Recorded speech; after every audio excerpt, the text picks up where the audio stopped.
Hey everyone, welcome back to Food Prep Inc. Today we're going to be making the Village PieMaker apple pie. Everything that you need is assembled right here and it's quite simple. You just need your pie, you need a baking sheet or a piece of foil. Definitely use one of the two though because this might get messy.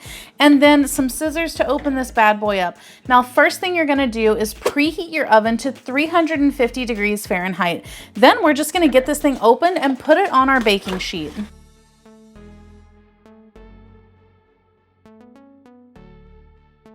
All right, we've got our pie on our baking sheet and now we're just gonna pop this into the oven for 75 to 90 minutes. You just want the crust to get golden brown on top and you want the internal temperature to be 165 degrees or more.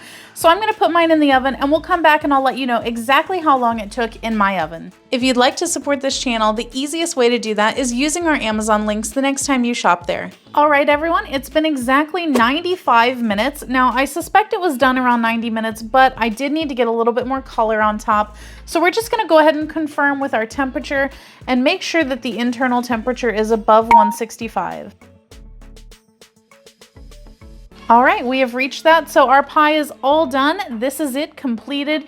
If you guys would like to know how this tastes, definitely check out our other channel, 5 Minute Eats, where we're gonna give you a full review and let you know if we'd purchase this again or not. And if you're interested, we have also reviewed the Village PieMaker Strawberry Rhubarb Pie, so definitely check that out. I will link them both in the description box.